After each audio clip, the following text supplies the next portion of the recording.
Bienvenido a Consciente Podcast, un espacio de psicología práctica para la vida real. Junto al Dr. Rafael Ramos, descubrí los temas más relevantes de relaciones, decisiones, emociones y crecimiento personal, sin rodeos y con profundidad. Porque vivir mejor no es cuestión de suerte, es cuestión de conciencia. Comenzamos. Hola, soy Rafael Ramos y quiero darte la bienvenida a nuestro podcast Consciente. Gracias por estar acá. Y bueno, hoy vamos a hablar en este episodio, tal vez ya lo escuchaste, en alguna oportunidad hablamos en un episodio de por qué repetimos patrones en el amor. Y quiero darle como una continuidad también a este tema. Vamos a hablar un poquitito de la neurobiología del apego y el cerebro que insiste en lo familiar. Lo primero que quiero decir no es que te guste sufrir, es que tu cerebro prefiere lo conocido antes que lo saludable. Tu sistema nervioso elige lo que reconoce y no lo que te conviene.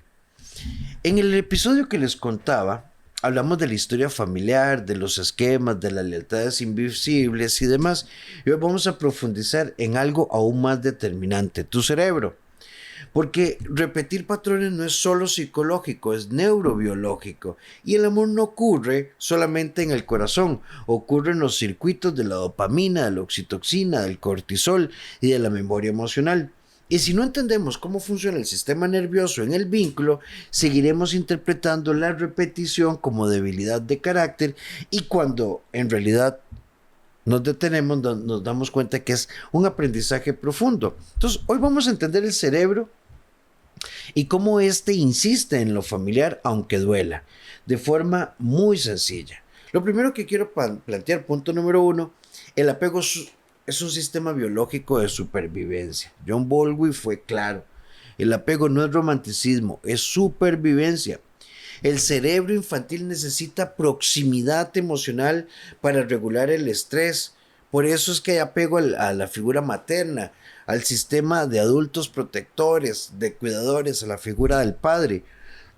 Cuando esta proximidad, desde las primeras etapas de vida, fue inestable, inconsistente, crítica, impredecible, ojo, el sistema nervioso se adapta y esa adaptación queda grabada en redes neurales profundas. Entonces el apego no solamente es emocional, es fisiológico. Y esta adaptación, ¿verdad?, ante las inconsistencias empieza a generar como vínculos muy ansiosos y entonces se crea como una paradoja. Quiero ser amado, pero mi sistema de referencia primario de afecto me generó inseguridad, ambivalencia y contradicción. Y entonces cuando yo empiezo a entender esto, en mi adultez, reconozco por qué muchas veces yo, a veces, o genero un apego desproporcionado o tengo un apego evitativo. Y huyo cuando veo esta posibilidad. Hoy se habla muchísimo de la dopamina, número 2, y el circuito de recompensa intermitente. Y aquí entramos un poquitito en neuroquímica. La dopamina no se libera cuando algo es estable, se libera con anticipación, con incertidumbre. Y cuando las relaciones son impredecibles, generan picos de dopamina más intensos. Y este mismo mecanismo es como el que opera en el juego compulsivo. Entonces, como hay un refuerzo intermitente, a veces hay afecto, a veces hay distancia, a veces hay intensidad, a veces hay silencio. Entonces nos enganchamos a este tipo de cosas y entonces este circuito de recompensa me hace creer que esta intensidad emocional donde subimos y bajamos es lo normal. Y eso nos engancha. Nos engancha más que la estabilidad emocional. Y de ahí los grandes mitos que uno escucha. El sexo de la reconciliación es el mejor. Después de una ruptura viene lo mejor. Y entonces pasamos en este interjuego donde alguno de los dos dice me voy y sí, andate, pero cuando la otra persona va saliendo, entonces no, quédate. Walter Rizzo en su libro Manual para no morir de hablar, hablaba del síndrome de ni contigo ni sin ti. En la presencia tenemos un amor torturante, pero en la distancia no sabemos qué hacer el uno con el otro. Esto no tiene nada que ver con el amor, sino con estos circuitos de recompensa que nos llevaron a vivir de formas muy reactivas, muy complejas. Y esto se puede modificar cuando empiezo a tomar conciencia del patrón y me doy cuenta que esos picos me vinculan a estructuras psicológicas realmente insanas. El cortisol y la química del estrés, punto número 3, juegan un papel importante en la disfuncionalidad. Cuando las relaciones son inestables, se elevan el cortisol. Y cuando el sistema nervioso se acostumbra a funcionar en hiperactivación, la calma puede ser extraña. Y aquí aparece un fenómeno muy interesante. Algunas personas confunden paz con aburrimiento, porque su línea de interacción con los demás es el conflicto que genera hiperactividad en la amígdala y en la hipófisis, y entonces empezamos a operar más desde las reacciones que desde las reflexiones. En un episodio hablamos de la intuición versus la ansiedad, y ahí es donde yo tengo que tener muchísimo cuidado. El cuerpo busca reacciones porque nos vamos habituando, y este nivel de estrés desde cualquier perspectiva se vuelve bastante insano y hay que tener cuidado. Esto hace que tengamos como una memoria implícita y el cuerpo recuerda antes que la mente. Entonces, desde la neurobiología entendemos que si yo me acostumbro a estas somatizaciones, a la intensidad, necesito la adrenalina, necesito la dopamina, necesito el cortisol. Cuando esto no se experimenta, tengo ansiedad. Se deteriora el apego estable, porque yo necesito constantes reforzamientos. Entonces esto no es tan sencillo como prometerme a mí mismo que esta vez va a ser diferente, o que después de la ruptura número 29 lo vamos a hacer diferente, porque estamos adaptados a un sistema continuo y constante de reacciones. El cuerpo recuerda, no es que recuerde el abandono, pero sí cómo se sentía ante el pánico y la distancia. Y cuando percibimos distancia, entonces tengo este tipo de reacciones. Quizá no recordás la crítica constante, pero sí recordás, tu cuerpo recuerda cómo se activaba tu química corporal frente a los desacuerdos. Entonces nos vamos volviendo como adictos, compulsivamente adictos a estas fluctuaciones emocionales. Y entonces donde existen estas frasecillas: si no me cela, no me ama. Y estas implicaciones se vuelven muy complejas. El apego ansioso y el evitativo tienen una explicación muy profunda y fácil de entender desde la neurobiología.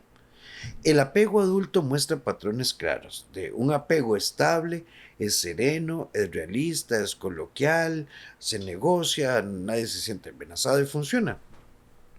Pero el apego ansiógeno busca la proximidad, se activa con la ambigüedad y necesita confirmación, mientras que el apego evitativo se activa con exceso de cercanía, entonces la persona necesita más espacio, minimiza las emociones y quiere huir.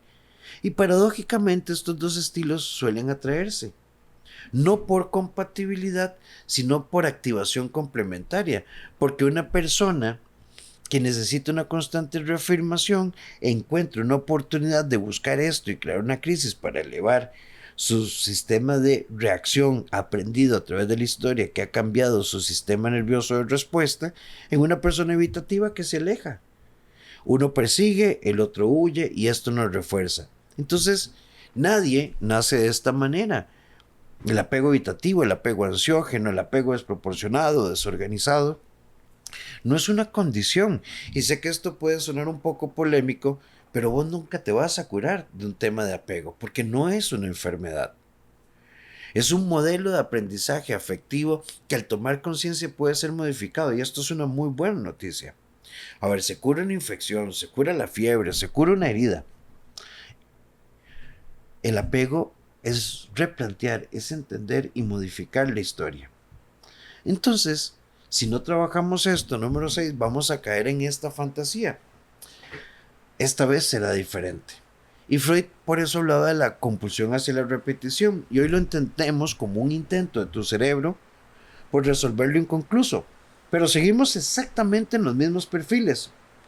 El cerebro no cambia con la esperanza, cambia con conciencia y práctica. El cerebro cambia cuando identifico patrones y desarrollo nuevos hábitos. Y si no modificamos el patrón, no hay una nueva elección. Y sí es posible cambiar el patrón. Y a esto se le llama neuroplastía. Esta es la buena noticia. El cerebro es plástico. La neuroplastía permite crear nuevas conexiones, pero esto requiere experiencias correctivas repetitivas, regulación emocional consciente, romper las justificaciones y practicar de forma continua y constante sobre este eje. No basta con entender el patrón, hay que vivir las relaciones de forma diferente, aunque inicialmente puedan sentirse incómodas. Y si estás habituado al conflicto, entrar en serenidad puede parecer aburrido, pero es precisamente lo que necesitamos. ¿Cómo puedes hacer esto? Ejercicio de reentrenamiento vincular, es decir, cómo hacer las cosas bien. 1. Identifica tu patrón dominante, ansioso, evitativo, ambivalente. Observa qué tipo de personas te generan mayor intensidad y luego pregúntate, ¿es intensidad o estabilidad lo que necesito? Y practica sostener vínculos desde la estabilidad, aunque no tengan picos, aunque no sean cambiantes. Esto no es aburrimiento, esto es claridad y conciencia. Te dejo estas preguntas. ¿Qué tipo de vínculo activa más tu sistema nervioso? ¿Por qué confundís intensidad con conexión? Y si estás dispuesto a esto, entonces tienes que abrazar la incomodidad de lo diferente como una oportunidad para reflexionar. Tu cerebro no quiere felicidad, busca lo familiar. Pero la conciencia puede enseñarle algo nuevo. Y repetir patrones no es destino. Es algo que está en tu consciente, es aprendizaje. Y si yo modifico el aprendizaje y practico nuevos aprendizajes, te aseguro que vas a cambiar en mucho el patrón relacional. Quiero invitarte a que nos sigas escuchando. Por supuesto, a seguir mis redes todas como Dr. Rafael Ramos. Además, invitarte a mi blog, rafaelramoscr.com, y por supuesto que seas parte de Consciente Podcast. Un fuerte abrazo. Nos escuchamos en el próximo episodio. Gracias por escuchar Consciente Podcast. Si este episodio te aportó claridad, compartilo con alguien que lo necesite. Recordá, cada elección construye tu historia. Nos escuchamos en el próximo episodio. Viví consciente. Consciente Podcast.